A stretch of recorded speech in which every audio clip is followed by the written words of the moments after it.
दोस्तों सोचिए जरा, अगर आपकी जिंदगी से सब कुछ छिन जाए, आपका घर, आपका परिवार, आपकी पहचान, आपके सपने, और आपको फेंक दिया जाए एक ऐसी जगह जहां सिर्फ मौत, भूख और डर का राज हो, तब क्या आप जिंदा रहना चाहेंगे?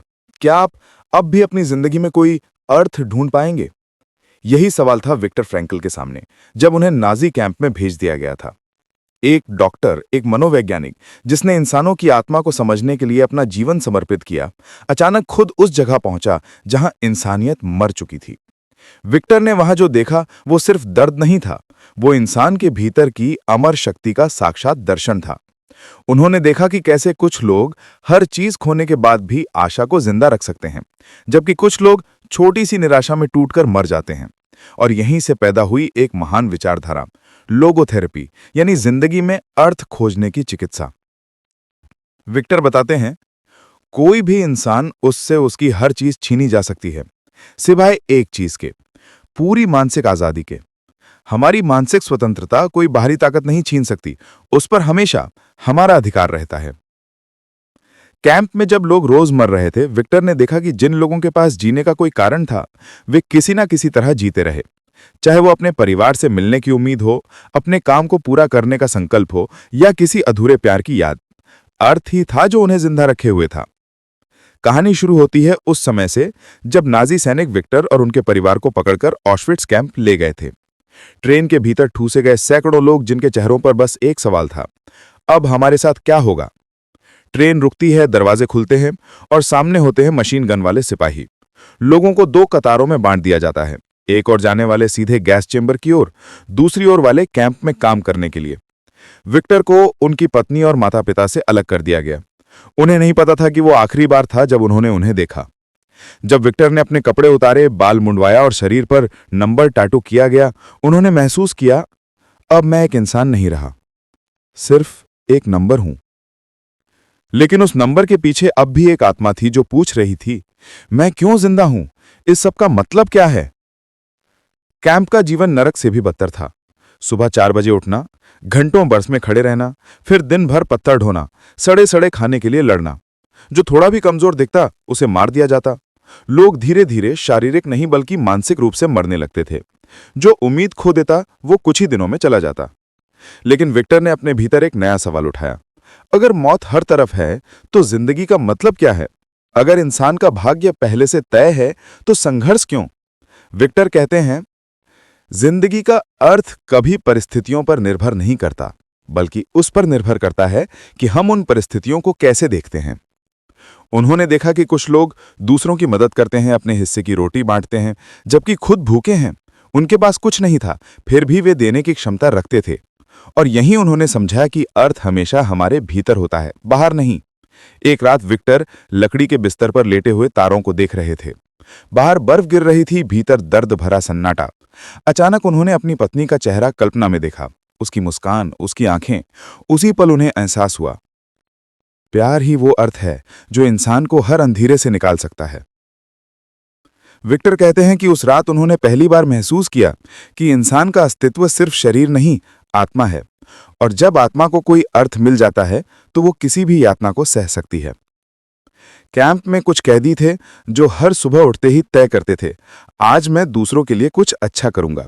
वे जानते थे कि शायद शाम तक जिंदा न रहें, फिर भी वे किसी को हिम्मत देते, किसी का हाथ पकड़ते। विक्टर कहते हैं, जब इंसान को ये पता हो कि क्यों, तो वो किसी भी कैसे को झेल सकता है।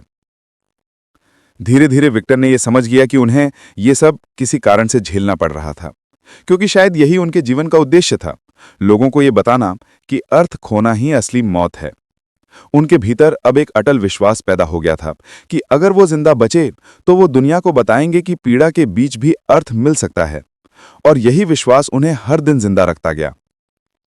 एक दिन जब साथी कैदियों ने हार मान ली थी, विक्टर ने उनसे कहा, हमारा भाग्य हमारे हाथ में नहीं, पर हमारा दृष्टिकोण हमारे हाथ में है। हम या तो इसे पीड़ा मान सकते हैं या एक अवसर अपने चरित्र को परखने का।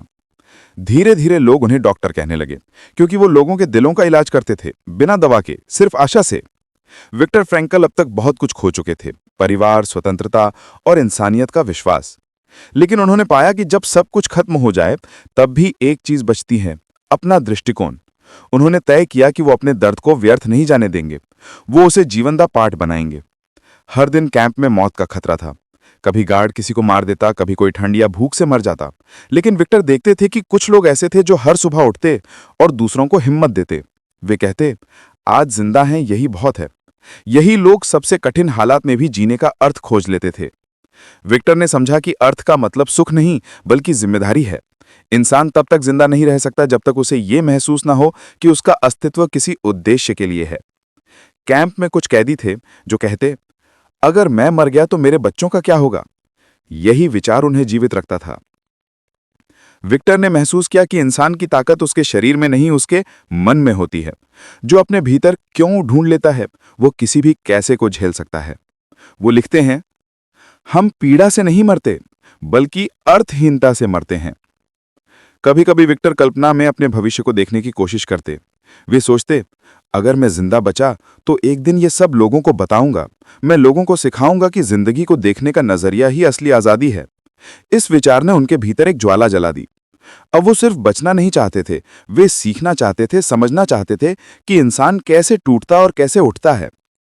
विक्टर ने देखा कि बहुत से लोग तब मर जाते थे जब वो उम्मीद खो देते थे। किसी ने कहा, मैं नए साल तक जिंदा रहूंगा, और जब वो दिन आया और आजादी नहीं मिली, वो कुछ ही दिनों में मर गया क्योंकि उसकी उम्मीद टूट गई थी। विक्टर ने लिखा, आशा सिर्फ एक विचार नहीं बल्कि जीवन की ऊर्जा है। जब वो खत्म होती है तो शरीर भी जवाब दे देता है। धीरे धीरे विक्टर ने समझा कि हमारा मन ही हमारा सबसे बड़ा साथी या दुश्मन है। अगर हम उसे नियंत्रित नहीं करते तो वो हमें निगल लेता है। उन्होंने सीखा कि जब शरीर दुखी हो तब भी विचारों को स्वतंत्र रखा जा सकता है। उन्होंने ध्यान लगाया, प्रार्थना की, कल्पना की कि वो फिर से अपनी पत्नी से मिल रहे हैं। ये कल्पनाएं उन्हें जिंदा रखती थीं। कैंप में विक्टर का एक साथी था, एक बूढ़ा मनसीकार। वो हर रात बर्फीली दीवारों पर उंगलियों से कोई अदृश्य वायलिन बजाता। लोग कहते, तू पागल हो गया है। वो हंसकर कहता, नहीं, मैं याद कर रहा हूं कि मैं कौन हूं। विक्टर ने महसूस किया कि जब इंसान अपने कौन को याद रखता है तब दुनिया का कोई भी कैंप उसे तोड़ नहीं सकता। एक दिन विक्टर को बहुत बुरी तरह से पीटा गया। उन्हें एक हड्डी तोड़ने वाले काम में लगाया गया था। खून बह रहा था, सांसें टूट रही थीं। लेकिन उस दर्द में भी उन्होंने खुद से कहा, इस दर्द का भी कोई मतलब होगा। शायद मैं इसे दूसरों को सिखाने के लिए झेल रहा हूं। वो कहते हैं, अगर पीड़ा का अर्थ मिल जाए तो वो बोझ नहीं रहती, वो मिशन बन जाती है। यहीं से विक्टर के भीतर लोगोथेरेपी की जड़ें पनपने लगी। उन्होंने तय किया कि जब वो बचेंगे तो वो एक नया मनोविज्ञान विकसित करेंगे जो बताएगा कि इंसान सिर्फ आनंद या शक्ति से नहीं बल्कि अर्थ से प्रेरित होता है। उन्होंने कहा, हर इंसान से ये पूछा जाना चाहिए, तुम्हारे जीवन का मिशन क्या है? वो मानते थे कि हर इंसान 3 तरीकों से जीवन में अर्थ पा सकता है। पहला, किसी महत्वपूर्ण काम को करके। दूसरा, किसी प्रिय व्यक्ति से प्रेम करके। और तीसरा, और दर्द को गरिमा के साथ स्वीकार करके। जो इंसान इन 3 रास्तों में से कोई भी अपनाता है वो किसी भी विपत्ति से निकल सकता है। विक्टर कहते हैं, कभी कभी सबसे ऊंचा अर्थ वही मिलता है जहां हम उसे ढूंढने की उम्मीद नहीं करते, दर्द में। कैंप में उन्होंने देखा कि जब कोई साथी गिर जाता था तो बाकी लोग उसे उठाने की कोशिश करते थे। उनकी आंखों में दया थी, करुणा थी। उन्हें देखकर विक्टर ने महसूस किया कि प्यार ही मनुष्य का असली धर्म है, बाकी सब अस्थायी हैं। धीरे धीरे उन्होंने समझा कि इंसान के पास 2 विकल्प हमेशा रहते हैं, या तो वो पीड़ा के नीचे दब जाए या उसे अर्थ में बदल दे। विक्टर ने दूसरे रास्ते को चुना। उन्होंने अपने भीतर एक निर्णय लिया, मैं इन हालात को मुझे तोड़ने नहीं दूंगा, मैं इन्हें समझने की कोशिश करूंगा। और इस समझ ने उन्हें मुक्त कर दिया, मानसिक रूप से, जबकि शरीर अब भी कैद था। विक्टर फ्रैंकल अब धीरे धीरे भीतर से एक नई रोशनी महसूस करने लगे थे। बाहरी दुनिया में सब कुछ वही था, ठंड, भूख, अत्याचार, मौत की गंध, पर अंदर कुछ बदल चुका था। अब वे हर पीड़ा में एक सीख देख रहे थे। उन्होंने समझ लिया था कि जब इंसान अपने दुख को स्वीकार करता है और उसमें अर्थ ढूंढ लेता है तो वही दुख उसे ऊपर उठाने लगता है। वो अब अपने साथी कैदियों के लिए एक सहारा बन चुके थे।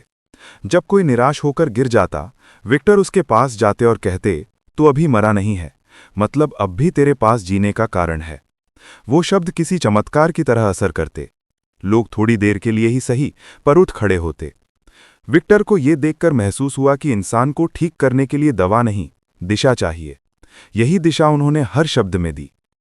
एक दिन कैंप में भयानक बर्फीला तूफान आया। लोग ठंड से कांप रहे थे, लकड़ी खत्म थी और पहरेदार हंस रहे थे। विक्टर ने देखा कि एक साथी कैदी चुपचाप अपने कोट का हिस्सा दूसरे को ओढ़ा रहा था। उस पल उन्होंने जाना कि मानवता पूरी तरह नहीं मरी। जब कोई इंसान अपने हिस्से का भी थोड़ा सा दूसरों को दे सके, तब भी उम्मीद जिंदा है। विक्टर खुद भी रोज अपने विचारों में अपनी पत्नी से बात करते। वो मानते थे कि भले ही शरीर अलग हों, लेकिन प्यार की ऊर्जा अमर होती है। उस कल्पना ने उन्हें हर दिन नया बल दिया। समय बीतता गया, शरीर कमजोर होता गया, पर मन और मजबूत होता गया। धीरे धीरे उन्हें एहसास होने लगा कि ये सब समाप्त होने वाला है। एक दिन उन्होंने देखा कि गार्ड्स अचानक भागने लगे। गोलीबारी रुक गई थी। चारों तरफ एक अजीब सी शांति थी। कुछ ही घंटों में ये खबर आई कि कैंप आज़ाद हो गया है। विक्टर वहीं बैठ गए। उन्हें समझ नहीं आया कि खुशी हो या रोना। वो जिन सपनों को जिंदा रखे हुए थे, अब सच्चाई बन चुके थे। लेकिन उसी पल उनका दिल भारी हो गया। उन्हें याद आया कि शायद उनका परिवार अब इस दुनिया में नहीं है। पर उन्होंने अपने भीतर एक आवाज़ सुनी, तू अब सिर्फ अपने लिए नहीं, सबके लिए जिएगा। कैंप से निकलकर जब विक्टर ने खुली हवा में पहली सांस ली, तो धरती की हर घास की पत्ती उन्हें चमत्कार जैसी लगी। उन्होंने मिट्टी को छुआ, आसमान की ओर देखा और कहा, अब मैं जानता हूं कि आज़ादी क्या होती है। लेकिन उन्होंने महसूस किया कि सच्ची आज़ादी सिर्फ बाहर निकलने में नहीं, बल्कि भीतर की कैद से निकलने में है। उन्होंने तय किया कि अब उनका जीवन दूसरों को ये सिखाने में जाएगा कि कोई भी परिस्थिति इंसान से उसका अर्थ नहीं छीन सकती। उन्होंने वियना वापस लौटकर सब कुछ शुरू से बनाया। घर नहीं था, परिवार नहीं था, लेकिन उद्देश्य था। उन्होंने अस्पताल में काम शुरू किया और अपने अनुभवों को लिखना आरंभ किया। वो हर रोगी से एक ही सवाल पूछते, तुम क्यों जीना चाहते हो? कोई कहता अपने बच्चे के लिए, कोई कहता अधूरा काम पूरा करने के लिए। तभी उन्हें समझ आया कि जब इंसान अपने कारण को पहचान लेता है, तो उसके भीतर असीम शक्ति जागती है। उन्होंने अपनी इस सोच को नाम दिया लोगोथेरेपी, यानी अर्थ के माध्यम से उपचार। उनके अनुसार हर इंसान को जीवन में अर्थ 3 तरीकों से मिलता है, किसी रचनात्मक कार्य से, किसी सच्चे प्रेम से, या किसी दर्द को सम्मान के साथ झेलने से। उन्होंने यह भी कहा कि सुख की तलाश कभी अर्थ नहीं देती, पर अर्थ की खोज अंततः सुख दे जाती है। विक्टर ने अपने अनुभवों पर किताब लिखी, मैन्स सर्च फॉर मीनिंग। ये किताब सिर्फ एक कहानी नहीं थी, ये एक दर्पण थी जिसमें हर इंसान खुद को देख सकता था। इसमें उन्होंने बताया कि जीवन का असली प्रश्न ये नहीं कि हम जीवन से क्या चाहते हैं, बल्कि ये है कि जीवन हमसे क्या चाहता है। उन्होंने लिखा कि हर सुबह उठकर हमें यह सोचना चाहिए कि आज जीवन मुझसे क्या मांग रहा है और मैं उसे कैसे जवाब दूंगा। यही सोच इंसान को जीवंत बनाती है। उन्होंने देखा कि आधुनिक समाज के लोग दुख से भागते हैं, लेकिन वही दुख उन्हें सिखाने आया होता है। उन्होंने कहा कि दर्द जीवन का हिस्सा है, लेकिन निराशा नहीं। अगर हम दर्द को एक जिम्मेदारी की तरह स्वीकार कर लें, तो वो हमें गहराई देता है। उन्होंने हजारों मरीजों का इलाज किया, लेकिन उनकी असली दवा शब्द थे। वो कहते, तुम्हारे भीतर जो अर्थ है उसे पहचानो, फिर कोई ताकत तुम्हें तोड़ नहीं सकती।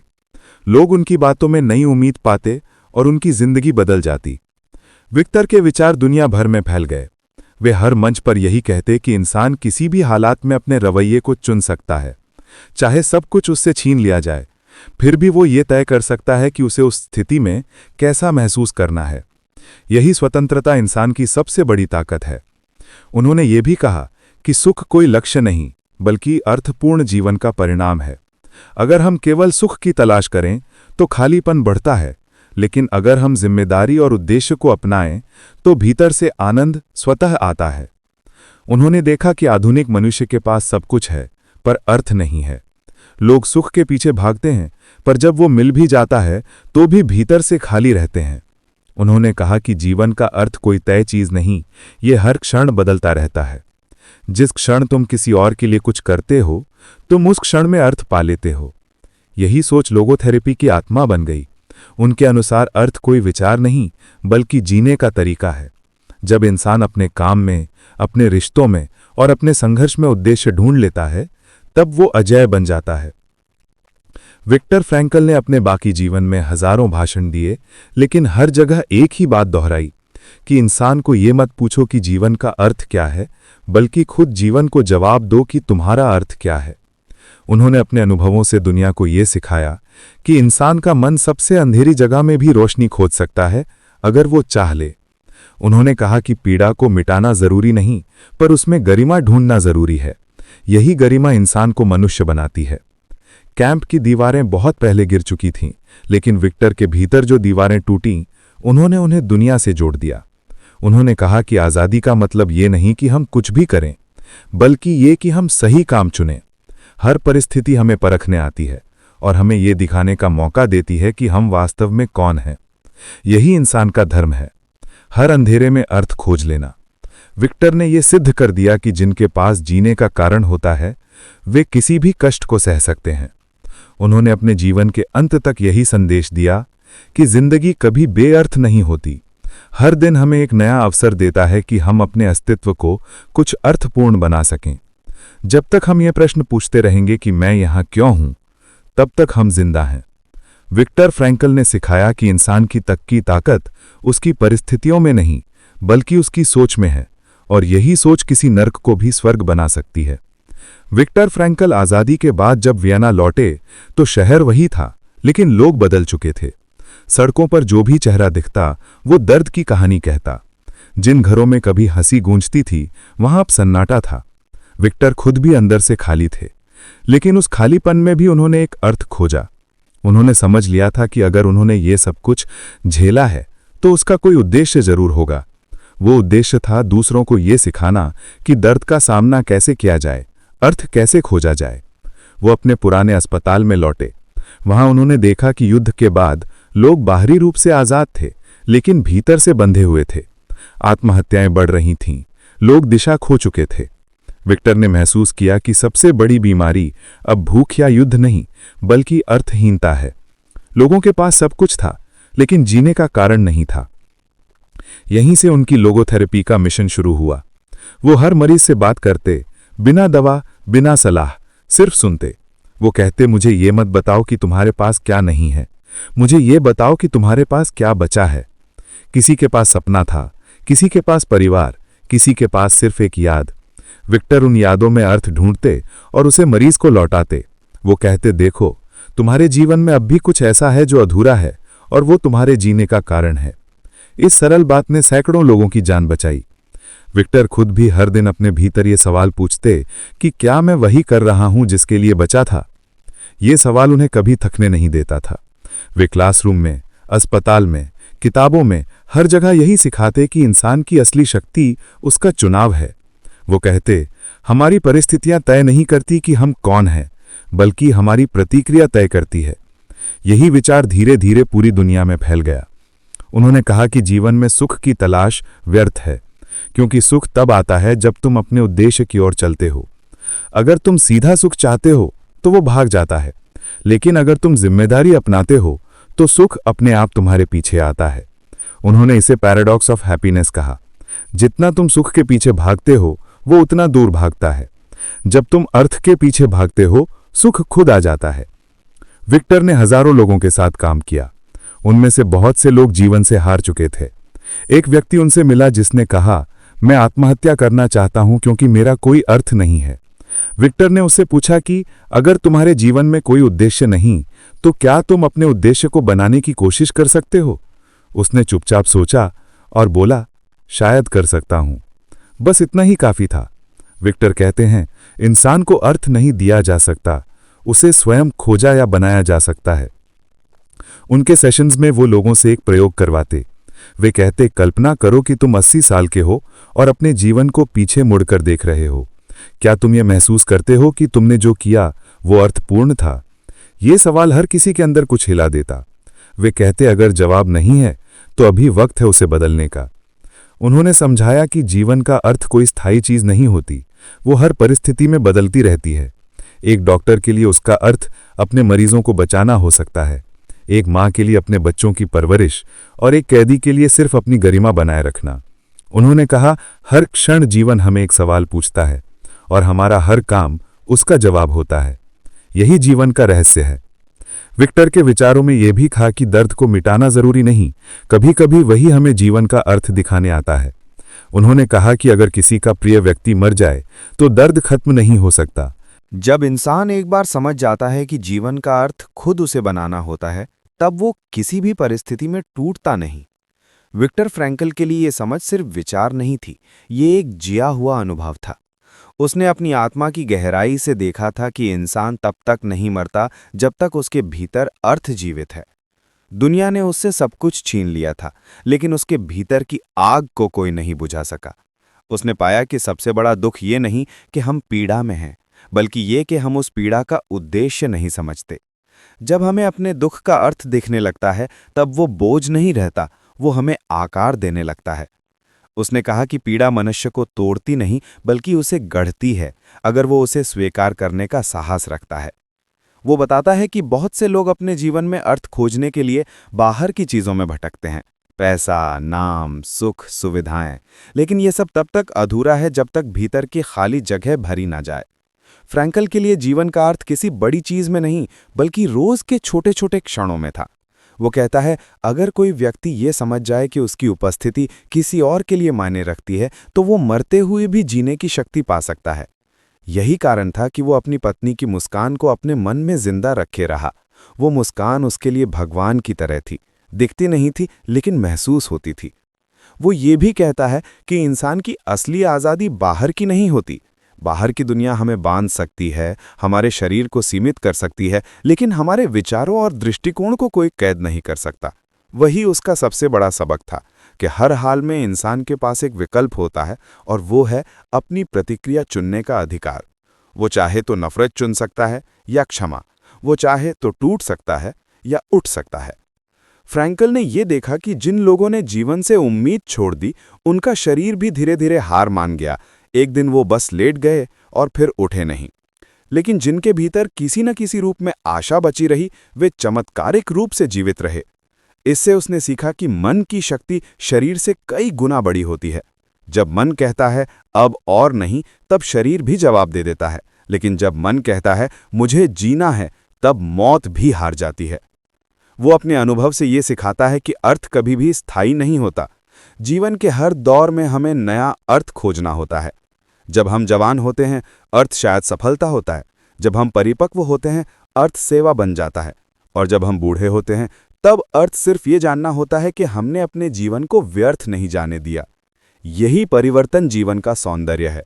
फ्रैंकल कहता है, जीवन का अर्थ कोई स्थायी जवाब नहीं, बल्कि एक निरंतर प्रश्न है। हर सुबह, हर संकट, हर खुशी, ये सब हमें ये पूछते हैं, आज तुम कौन हो? वो ये भी कहता है कि सच्चा अर्थ हमेशा किसी न किसी जिम्मेदारी से जुड़ा होता है। अगर कोई व्यक्ति अपने जीवन को उद्देश्य देना चाहता है, तो उसे किसी और के लिए, किसी विचार के लिए या किसी सच्चाई के लिए जीना चाहिए। खुद के लिए जीना आसान है, लेकिन किसी और के लिए जीना ही सच्ची पूर्णता देता है। फ्रैंकल ने यह देखा कि जब लोग दूसरों की मदद करते थे, तब वे खुद के दुख को भूल जाते थे, क्योंकि सेवा वो दवा है जो आत्मा के घावों को भरती है। यातना शिविर से निकलने के बाद जब उसने दुनिया देखी, तो उसे लगा कि बाहर की दुनिया के लोग भी कैद में हैं, लेकिन ये कैद अदृश्य है। लोग स्वतंत्र दिखते हैं, पर उनके मन में खालीपन है। वे सुविधाओं में डूबे हैं, लेकिन अर्थहीनता से जूझ रहे हैं। उन्होंने जीना भूल गए हैं, क्योंकि उन्होंने क्यों जीना है ये सवाल कभी नहीं पूछा। फ्रैंकल कहता है कि आज का मनुष्य दुख से नहीं मर रहा, बल्कि उद्देश्यहीनता से मर रहा है। उसने कहा कि आधुनिक इंसान के पास जीने के साधन तो हैं, लेकिन जीने का कारण नहीं। उसकी लोगोथेरेपी इसी विचार पर आधारित है कि हर इंसान के भीतर एक आध्यात्मिक आयाम होता है। वो केवल शरीर और मन नहीं है, बल्कि उसके भीतर एक आत्मा है जो अर्थ की तलाश करती है। अगर वो आत्मा जागृत है, तो इंसान अंधकार में भी रास्ता देख लेता है, और अगर वो आत्मा सोई हुई है, तो उजाले में भी भटकता रहता है। वो कहता है, हर इंसान को ये निर्णय लेना होता है कि वो प्रकाश बनना चाहता है या अंधकार में खो जाना चाहता है। वो एक घटना बताता है जब वो एक मरीज से मिला था जो आत्महत्या करना चाहता था। वो व्यक्ति कहता था कि उसके पास जीने का कोई कारण नहीं है। फ्रैंकल ने उससे पूछा कि क्या तुम्हें कोई है जिसे तुम्हारी ज़रूरत है? थोड़ी देर बाद उसने बताया कि उसकी एक बेटी है जिसे उसकी बहुत ज़रूरत है। फ्रैंकल ने कहा, तो फिर तुम्हें जीना चाहिए उसके लिए। यही एक विचार उस व्यक्ति की जान बचाने के लिए पर्याप्त था। उसने जाना कि अर्थ कोई बड़ी चीज नहीं होती, बल्कि एक छोटा सा क्यों होता है जो जीवन को सहने लायक बना देता है। फ्रैंकल बार बार कहता है कि इंसान अपने भाग्य का गुलाम नहीं होता। वो परिस्थितियों से ऊपर उठ सकता है अगर वो खुद को किसी बड़े मकसद से जोड़ ले। उसने कहा, जो व्यक्ति किसी क्यों के लिए जी रहा हो वो किसी भी कैसे को झेल सकता है। ये वाक्य उसकी सोच का सार है। वो ये भी समझाता है कि जीवन में अर्थ बदलता रहता है। जब हम जवान होते हैं, अर्थ हमारे सपनों में होता है। जब हम परिपक्व होते हैं, अर्थ सेवा बन जाता है। और जब हम बूढ़े होते हैं, तब अर्थ सिर्फ ये जानना होता है कि हमने अपने जीवन को व्यर्थ नहीं जाने दिया। यही परिवर्तन जीवन का सौंदर्य है। फ्रैंकल कहता है, जीवन का अर्थ कोई स्थायी जवाब नहीं, बल्कि एक निरंतर प्रश्न है। हर सुबह, हर संकट, हर खुशी, ये सब हमें ये पूछते हैं, आज तुम कौन हो? वो ये भी कहता है कि सच्चा अर्थ हमेशा किसी न किसी जिम्मेदारी से जुड़ा होता है।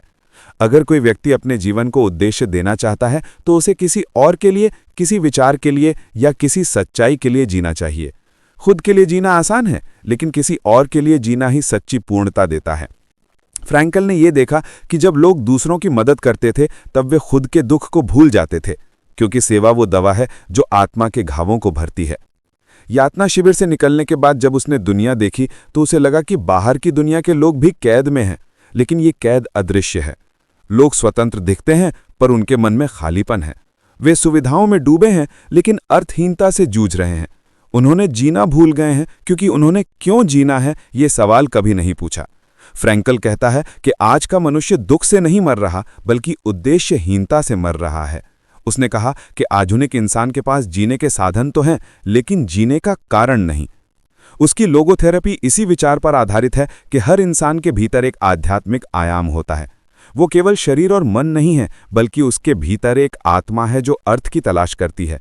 अगर वो आत्मा जागृत है तो इंसान अंधकार में भी रास्ता देख लेता है, और अगर वो आत्मा सोई हुई है तो उजाले में भी भटकता रहता है। वो कहता है, हर इंसान को ये निर्णय लेना होता है कि वो प्रकाश बनना चाहता है या अंधकार में खो जाना चाहता है। वो एक घटना बताता है जब वो एक मरीज से मिला था जो आत्महत्या करना चाहता था। वो व्यक्ति कहता था कि उसके पास जीने का कोई कारण नहीं है। फ्रैंकल ने उससे पूछा कि क्या तुम्हें कोई है जिसे तुम्हारी ज़रूरत है? थोड़ी देर बाद उसने बताया कि उसकी एक बेटी है जिसे उसकी बहुत ज़रूरत है। फ्रैंकल ने कहा, तो फिर तुम्हें जीना चाहिए उसके लिए।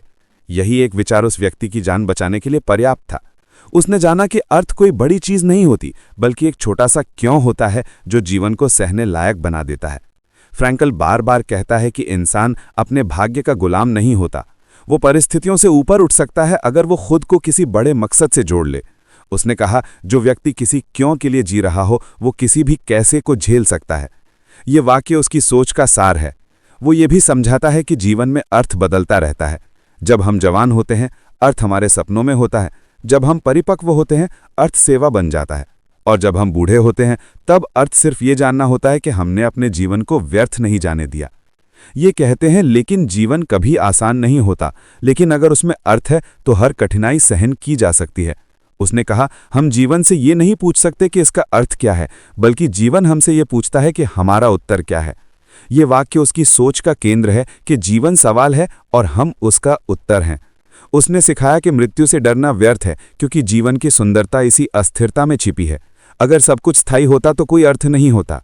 इसी नश्वरता के कारण हर क्षण अमूल्य है। हर मुस्कान, हर आंसू, हर अनुभव, ये सब मिलकर अर्थ बनाते हैं। फ्रैंकल की कहानी आज भी ये याद दिलाती है कि चाहे कितनी भी पीड़ा हो, इंसान उसके पार जा सकता है। जब तक हमारे भीतर एक उद्देश्य जलता है, तब तक कोई भी अंधकार हमें निगल नहीं सकता। जीवन हमें तोड़ता है ताकि हम अपनी गहराई को पहचान सकें, और जब हम उसे पहचान लेते हैं तब हमें कोई नहीं हरा सकता।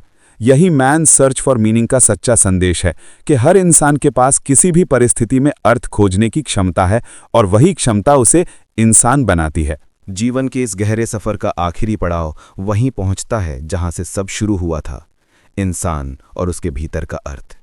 विक्टर फ्रैंकल की ये किताब कोई साधारण कहानी नहीं, बल्कि हर उस आत्मा का आईना है जो अपने अस्तित्व का कारण ढूंढ रही है। उसने दिखाया कि जीवन का सबसे बड़ा सवाल ये नहीं कि हमारे साथ क्या होता है, बल्कि ये कि हम उसके साथ क्या करते हैं। उसने अपने जीवन की राख से ये सबक निकाला कि हर पीड़ा में छिपा है एक सबूत कि हम अभी भी जीवित हैं, और जब तक हम जी रहे हैं, हम अपने जीवन का अर्थ बदल सकते हैं। फ्रैंकल का संदेश समय से परे है। वो कहता है कि हर इंसान अपने जीवन का लेखक है, कोई भी परिस्थिति इतनी भयानक नहीं कि उसमें अर्थ ना हो। अगर हम जीवन से उम्मीद नहीं रख सकते तो भी जीवन हमसे उम्मीद रखता है। ये बात सुनने में सरल लगती है, लेकिन यही जीवन का सबसे बड़ा रहस्य है। हर सुबह जब हम आंखें खोलते हैं तो जीवन हमें एक प्रश्न देता है कि आज तुम कौन बनोगे, और हर शाम हम अपने कर्मों से उसका उत्तर देते हैं।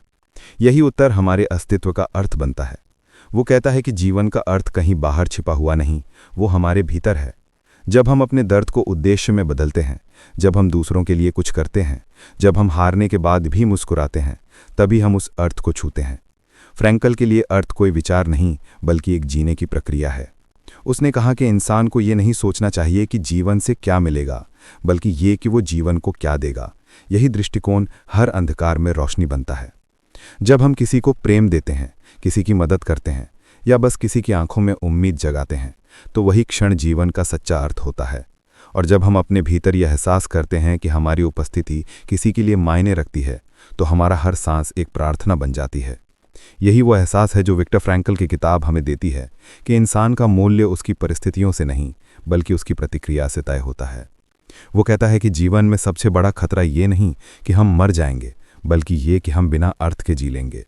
इसलिए जीवन का हर पल हमें पुकारता है कि हम कुछ बड़ा करें, कुछ सच्चा करें, कुछ ऐसा करें जो हमारे अस्तित्व को अमर बना दे। फ्रैंकल की सोच हमें ये सिखाती है कि चाहे हम कितने भी टूटे हों, हम फिर से उठ सकते हैं। अगर हम अपने भीतर एक क्यों को जगा लें तो कोई कैसे हमें हरा नहीं सकता। उसका पूरा दर्शन इसी पर टिका है कि इंसान का जीवन तब तक अधूरा है जब तक उसने अपना अर्थ नहीं पाया। वो हमें ये भी याद दिलाता है कि जब हम दूसरों के जीवन में रोशनी बनते हैं, तब हमारा जीवन भी प्रकाशित होता है। यही आत्मा की सच्ची उन्नति है। दुख का उद्देश्य यही है कि वो हमें हमारे भीतर के प्रकाश तक पहुंचाए, और जब हम इस प्रकाश को महसूस कर लेते हैं तो जीवन में हर कठिनाई, हर निराशा, हर दर्द एक शिक्षक बन जाता है। विक्टर फ्रैंकल की मैन सर्च फॉर मीनिंग हमें यह एहसास दिलाती है कि कोई भी इंसान कभी पूरी तरह खोया हुआ नहीं होता। जब तक वो अर्थ खोजने की कोशिश कर रहा है, तब तक वो रास्ते पर है। जीवन में हारना तब होता है जब हम अर्थ की खोज छोड़ देते हैं। जब तक खोज जारी है, तब तक जीवन जीवित है। और यही इस किताब का अमर संदेश है कि जीवन को मत समझो, उसे जियो। हर पल को अर्थ दो, हर दुख को मकसद दो, और हर मुस्कान को आभार बनाओ। जब तुम ये कर पाओगे तो तुम्हें महसूस होगा कि दुनिया चाहे कैसी भी हो, लेकिन तुम्हारे भीतर एक ऐसा स्रोत है जो कभी नहीं बुझता। वही तुम्हारा अर्थ है, वही तुम्हारी सच्ची स्वतंत्रता है। तो दोस्तों, अगर इस कहानी ने आपका दिल को छुआ हो, अगर इस विचार ने आपको सोचने पर मजबूर किया हो कि जीवन का अर्थ कहीं बाहर नहीं बल्कि आपके भीतर है, तो इसे अपने दोस्तों के साथ ज़रूर शेयर करें। अगर आपको ये बुक समरी पसंद आई हो तो वीडियो को लाइक करें, चैनल को सब्सक्राइब करें, और कमेंट में लिखें, मैं भी अपने जीवन का अर्थ खोज रहा हूँ, क्योंकि शायद आपका ये कमेंट किसी और की ज़िंदगी में रोशनी बन जाए। धन्यवाद।